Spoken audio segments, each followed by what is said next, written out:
గుడివాడలో అభివృద్ది పనులు వేగంగా సాగుతున్నాయని ఎమ్మెల్యే వెనిగండ్ల రాము తెలిపారు. కూటమి ప్రభుత్వం 18 నెలల పాలనలో గుడివాడ ప్రజలు మార్పును చూస్తున్నారని అన్నారు. 23 లక్షల వ్యయంతో అభివృద్ది పనులు పూర్తి చేసిన రైతు బజార్ను ఎమ్మెల్యే రాము పునఃప్రారంభించారు.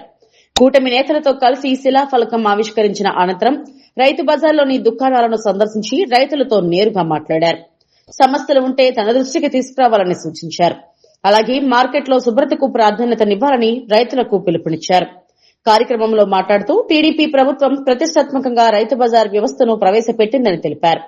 గత వైఎస్ఆర్సీపీ పాలనలో రైతు బజార్ పూర్తిగా దెబ్బతిన్నదని విమర్శించారు. చిన్నపాటి వర్షం పడ్డా ఇబ్బందులు తప్పలేదని గుర్తు చేశారు. ఇప్పుడు కూటమి ప్రభుత్వం సమస్యలను పరిష్కరిస్తుందని చెప్పారు. రైతు బజార్ అభివృద్దిలో రైతులంతా భాగస్వాములు అవ్వాలని ఆయన కోరారు. నిబంధనలు అతిక్రమించే వారిపై చర్యలు తప్పవని, అవసరమైతే లైసెన్సులు కూడా రద్దు చేస్తామని హెచ్చరించారు.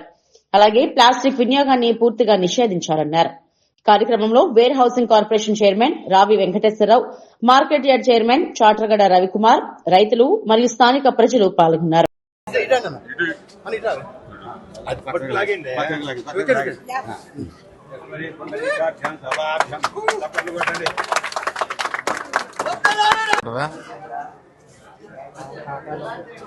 ఆయమ్మా నమస్తేమ్మా, బాగున్నారా?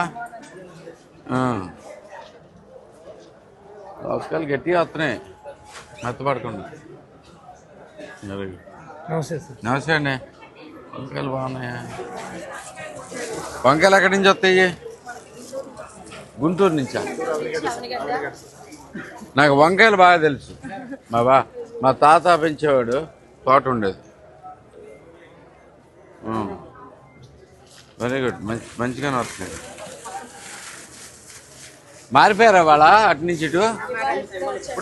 ఇప్పుడు వచ్చేసారా? ఇంక మార్కెట్ స్టార్ట్ అవ్వాలా? ఇంక బాగా ఒప్పుకోను. ఎప్పుడప్పుడు తీసేసుకోండి. తీసిన తర్వాత ఎప్పుడప్పుడు తీసేసుకొని చక్కగా నీట్గా ఉంటే బాగుంటుంది. ఇంత చేసాం కదా, చేద్దామా? చెప్పు. చాలే,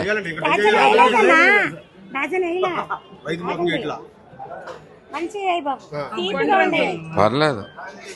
అందరు మంచి అన్నీ మనం తీసుకెళ్ళిపోతే మరి ఆయన తీసుకుంటాడు. సరిపోయినాయిగా?